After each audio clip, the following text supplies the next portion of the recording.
Natapos tayo kung saan matinding sinabi ng bida na sa pagkakataong ito ay dinanya pagbibigyan muli ang kupal na si Wang Yan. At sa pagpapatuloy ay lumipat na ang eksena sa Wang Yan study kung saan tahimik na nagbabasa ang vice principal na siyang ama ni Wang Yan. At ang kanyang tahimik na pagbabasa ay nabulabog ng kupal na si Wang Yan dahil malayo pa ito ay tinatawag na niya ng malakas ang kanyang ama habang nakataas ang cellphone nito. Sa kadahilan ng may pangyayari daw na sobrang nakakakilabot sinasabi niya ito habang takot at pinagpapawisan ng sobra. Pinatitigil naman ito ng kanyang ama sa pagpapanik nito at kinu-question ang pinapakita nito na pag-uugali.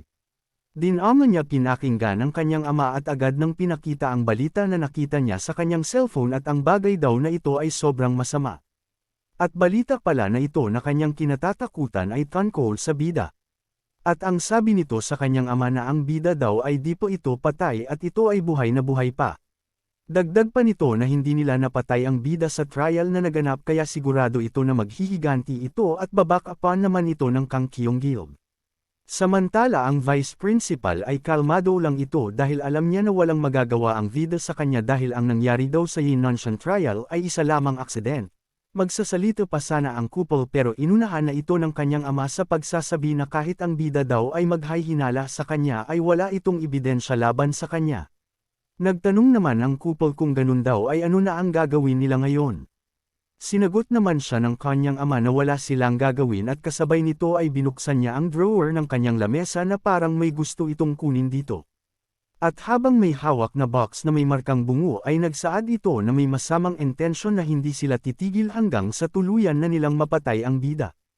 Kasunod nun ay itinapon na nito ang box sa kanyang anak na couple at sabay sinabing patayin nito ang bida. Pagkatapos ay lumipat na ang eksena sa family apartment building kung saan nandito ang bida na tahimik na nagpapahinga habang nakahiga, at ito ay biglang napabangon dahil sa biglang nagring ang cellphone nito sabay tanong kung sino ang tumatawag sa kanya. Pagkasagot nito ay halos mabingi ito dahil sa malakas na pag-iyak ng kanyang kaibigan na labis na nagpapasalamat dahil buhay pa ang bida, at ito daw ay tutuong isang himala galing sa langit na siya ay nakauwi ng maayos at ligtas at manalo ng first place sa Yinshan competition. At ito daw ay nakakamangha kaya sinasamba daw niya ang bida. Masaya naman dito ang bida sabay naaalala nito ang kanyang kapatid at ang batang babae kaya napasabi ito na lahat daw pala sila ay nag-aalala sa kanya, sa pag-iisip nito ay di may tago ng bida ang labis na kasiyahan sa kanyang puso. Pero natigilan naman siya sa pag-iisip dahil muli na namang malakas na nagsalita ang kaklase nito na ang freshman competition daw ay na-delayed, na ang ating bida ay narating ang itaas na pwesto. Pinatitigil naman siya ng bida sa pagsisilita. At nagtanong kung totoo na ang freshman competition ang na-postpone dahil sa kanya. Pinaliwanag naman nito na ang pagkawala ng bida ay naging viral kaya ang kanilang paaralan ay ini-activate ang emergency protocol at nagsiguro ng paghahanap para sa kanya, at ang iba pang gawain sa paaralan ay na-delay dahil dito kahit pa ng freshman rank ang competition. Kasunod nun ay ipinaliwanag pa nito ang freshman rankang competition ay sa Qinglong Academy ay isang grand event kasabay nun ay pinakita ang mga rankang na dapat na magkakatapat hanggang sa finals. Dagdag pa niya na ang freshman ay pinagbubuo ng grupo at ang competition order daw ay pinagdesisyonan ng drawing lots. At kung ang top 8 ay napagdesisyonan na, ang top 3 naman daw ay pinaglalaban-laban. Kaya sobrang natutuwa ito sa pagsasabi na napaka-intense daw dito at thrilling battle na magdetermine kung sino ang freshman's future. Kaya sinabihan niya ang bida na wag itong malate, na agad naman sinang-ayunan ng bida sabay sabi na magpapahinga na siya, at agad nang pinatay ang cellphone. Napaisip naman ito ng malalim sa gaganapin na freshman competition habang nakatingin sa cellphone nito at kanya pa naisip na kapag siya ay nakarank na ay makukuha nito ang atensyon ng academy at ang resources. Dagdag pa niya na sa pag-unleash ng Beast Master skill ay ang Master ay nagpa-provide ng maraming spiritual na enerhiya. At mas malakas daw na Beast ay mas malakas din na enerhiya ang magagamit nito. At gamit daw ang resources ng Academy ay makakaya niyang pataasin ang kanyang spirit energy ng napakabilis. Kailangan din daw niyang maiwasan ang nangyari nung nakaraan na kung saan naubos lahat ni Delo ang kanyang energy dahil sa paggamit nito sa kanyang skill. Napaseryoso pa ito sa pag-iisip dahil para matalo nito ang Wang Yan family ay kailangan niyang umasa sa kapangyarihan ni Delo. Subalit sa paggamit sa skill ni Delo ay kumukuha ito ng labis na amount ng kanyang spiritual na enerhiya. Kaya ngayon daw ay kailangan niyang mapataas ang kanyang spiritual energy bago pa man dumating ang competition. Kaya siguro daw ay kailangan niya itong itanong kaya agad na itong pumikit. At pumasok sa kanyang spasyo at para itong nahuhulog sa malalim na bangin. At maya-maya pa ay bigla itong nagulat nang makita niya ang nasa kanyang harapan. Nakita pala nito sa kanyang harapan ang malaking mata ng dragon na nagtanong sa kanya na kung nais daw ba ng bida na kumuha ng shortcut. Napakamot naman ang bida dito na parang nahihiya ito dahil nalaman ng dragon ang gusto nito na mangyari, subalit nagsalita pa din ito na kasama niya ito kaya bakit daw hindi nila ito gawin ito na kanilang advantage. Di naman umalma ang dragon dito at agad na sinang-ayunan ang gusto ng bida hanggang siya ay tutulungan nito na ma-recover ang kanyang alaala kaya tutulungan daw niya ang bida bilang kapalit nito. Na agad din naman tinanggap ng bida ang mungkahi ng dragon at may isang salita daw ito kaya tutulungan nila ang isa't isa. Kasunod nun ay lumitaw ang screen sa harapan nito na may nakasulat na, Beast, Data Inquiry Zone, Disease, Analysis Zone at pinakahuli ay ang shop. Pagkatapos ay nagsaad ang dragon na ini-update daw nito ang data panel ng bida gamit ang game system galing sa mga mundo ng mga tao. At ang shop daw ay magagawang makabili ng bida dito ng mga item na kailangan nito. At para maiwasan daw ng bida na di siya nito tulungan ay ginawa niya itong crucial na task na pagtulong sa kanya para ma-recover nito ang kanyang memory, at bibigyan niya ito ng tasks ng ayon sa pagkakasunod-sunod nito galing sa system.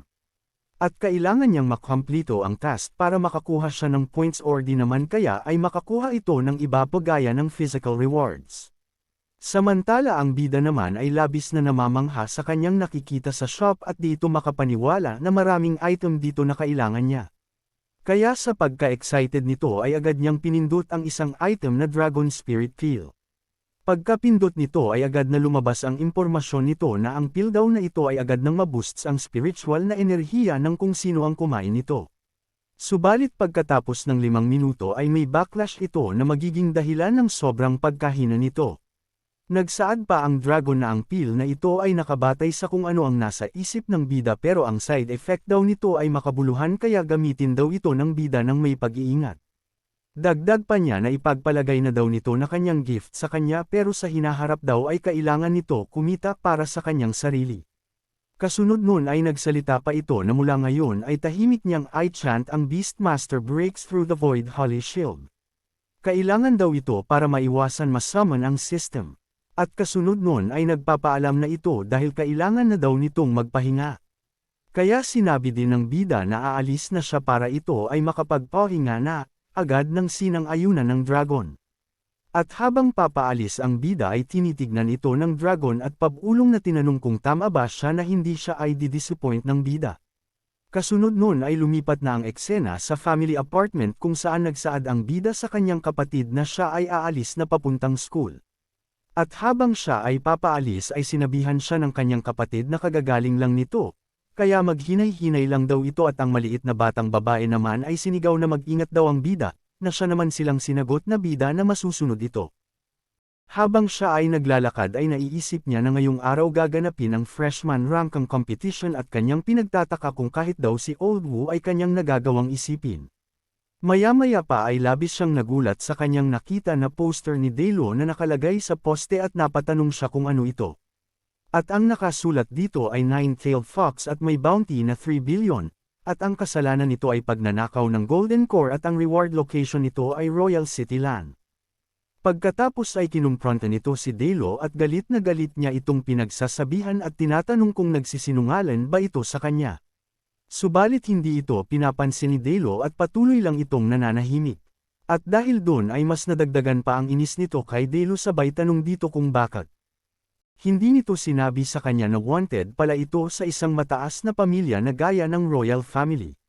Subalit sarkastiko lang siyang sinagot nito na wala naman siyang balak na itago ito sa kanya subalit hindi daw nagtanong ang bida kaya hindi niya ito nasabi sa kanya. Ninas pa ang bida dito at habang itinuturo nito ang poster ni Delo ay kanyang nasabi na siya ay personal na pinapahanap ng Empress at dapat ay sinabi nito sa kanya bilang master niya. Pasimple lang naman lumingon si Delo at kanyang sinabi na kung ano daw ba kung hindi nito sinabi sa kanya at nagsisi daw ba ito na nag-sign ang bida sa kanya ng blood contract, at kung ganun man daw ay ipagbili na daw siya ng bida para makuha nito ang bounty sa kanya. Medyo natigilan ang bida dahil sa sinabi nito dahil sa wala pa din natiwala sa kanya si Delo kaya sinabi niya na bilang kanyang master ay sana magtiwala ito sa kanya, at sana wala na itong sekreto na itatago sa kanya. Dahil naman sa sinabi ng bida na yun ay tumagos ito sa kanyang puso at naaalala po nito nung unang beses niyang natikman ang dugo ng bida kaya napabuntong hininga ito, at handa nang sabihin sa bida ang dahilan kung bakit siya naging wanted. Sabay labas sa isang crystal na napapalibutan ng malakas na aura at sabay sabi na ito ang dahilan kung bakit siya naging wanted dahil ninakaw niya ito mula sa Shangguanlan. Nagtaka naman ang bida sa kanyang nakita kaya tinanong niya kung ano ang bagay na ito, na agad namang sinagot ni Delo na ito daw ay isang supreme treasures ng Dragon Clan, na tinatawag na Tears of the Dragon at ayon daw sa mga kwento ay may 3 artifacts ang nagmula sa Pure Blood Dragon Clan, at ang una ay ang Scale Sword, ang ikalawa ay ang Dragon King's Whisker, at ang ikatlo ay ang Tears of the Dragon. Ang 3 artifact na ito ay isa sa mga pinakamalakas na sandata na ginagamit sa isang labanan. Subalit ang Tears of the Dragon ay naiiba dahil sa ito ay walang offensive na capabilities at ito ay nabuo lamang sa Tears of 10,000 pure-blooded dragons. At kung ang buong kapangyarihan nito ay nagamit ay kaya nitong baliktarin ang oras at kaya ka din itong ibalik sa nakaraan. Sobrang nabigla naman ang bida sa pagkaalam na kaya nito ibalik sa nakaraan ang Sinoman at di ito makapaniwala na may bagay na kaya itong gawin. Napaisip pa ito ng malalim na ang mga dragon ay matagal nang nawala nung 300 na years na nakaraan, pero bakit daw ang mga dragon ay nagpapakita nitong mga nakaraang mga araw gaya lang nung dragon na namatay sa kanyang bahay. Kaya bigla nagdilim ang paningin nito at seryosong tingin kay Delo sabay tanong na kung ano ang tutuong nangyari sa labanan ng mga dragon nung nakaraang 300 years ago pa. Sinagot naman siya nito na hindi niya alam. At bago pa man itong makapagpatuloy sa pagsisilita ay bigla itong natigilan dahil sa may biglang tumawag sa bida. Kaya nagulat ang bida sabay tingin sa taong tumawag sa kanya at si Delo naman ay unti-unti nang naglalaho at bumabalik na sa dimensional space ng bida para hindi siya makita ng ibang tao. At ang tumawag pala dito ay walang iba kundi si Morong Yanshu at di nito inaasahan na makikita nito ang bida at akala niya ay nagkamali lang ang kanyang kapatid sa kanyang nakita. Dagdag pa niya na ang pagkabuhay ng bida sa catastrophe ay kahanga-hanga at hiniling din ito sa susunod ay mag-ingat ito ng maigi upang hindi ito mamatay. Ngunit nagtataka ang kapatid nito na si Merong Zinzin dahil din ito alam na may pag-aalala ito para sa bida. Subalit ang totoo ay hindi ito nag-alala sa bida bagkus sinabi nito na dahil sa pagkahulog ng bida sa cliff, ay ang kanyang kapatid ay sobrang nagigilty na umabot sa hindi ito kumakain dahil sa nangyari sa kanya.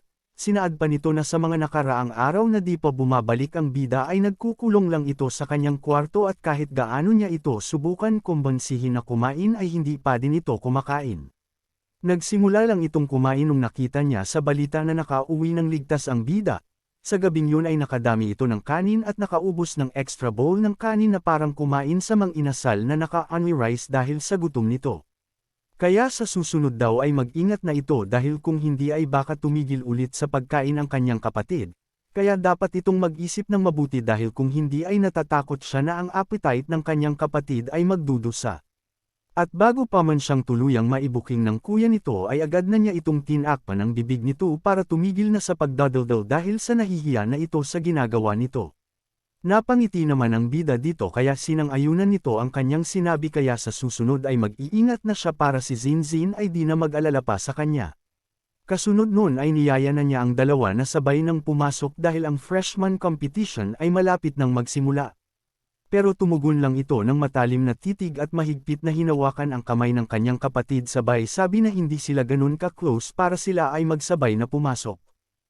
Lalo na't sinubukan daw ng bida na agawin ang kill ng kanyang kapatid sa araw ng trial at ito daw ay hindi niya malilimutan. Napapikit na lang ito at di na nakapagsalita dahil totoo din naman na inagawa niya ito ng kill at higit sa lahat ay hindi naman niya ito gaano nakaklose ang dalawa.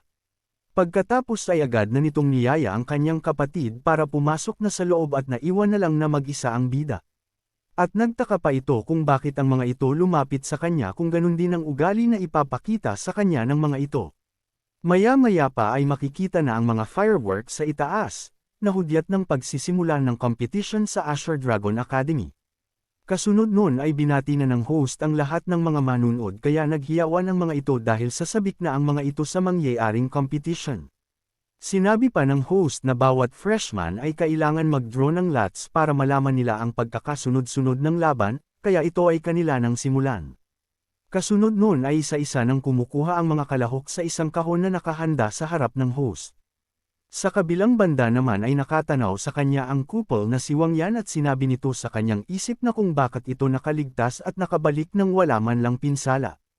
At nakatitig pa ito ng matalim sabay isip sa binigay ng kanyang ama na isang box at ngayon daw ay hindi na niya hahayaan na makatayo pa muli ang bida, at sisiguraduhin niya na wala na itong takas sa kanya. Pagkatapos ng kanyang pag-iisip ay tinawag na siya upang bumunot kaya agad siyang naglakad na may matinding galit na kinikim-kim, at ito din ay nakilala ng iba bilang anak ng vice principal. Pinag-usapan pa ito ng dalawa na ito daw ay ginagamit ang posisyon ng kanyang ama upang makapang harass ng mga babae sa loob ng library, at ito din ay walang kahirap-hirap na tinalo ng bida sa loob ng arena kaya ito ay isang malaking kahihiyan ng kanilang academy. Maya-maya pa ay bumubunot na ito sa kahon habang galit na galit pa din dahil sa kahihiyan na kanyang nakuha mula sa ting bida. Kaya nang mabunot niya ang number 1 ay labis itong natuwa dahil pagbabayaran daw nito ng sobra ang bida sa ginawa nitong pamamahiya sa kanya. Kaya makikita natin na ang nabunot nito na hindi ko mabasa basta ang sabi dito ay ang couple na si Wang Yan versus ang ating bida na si Xiao Xingyu. Hanggang dito na lang muna ang ating video at kung nagustuhan mo ang video na ito ay palike naman po ng ating channel para ganahan ang couple na ito, at pa-subscribe na din at pindutin ang notification bell para updated ka sa susunod na episode. Maraming salamat po.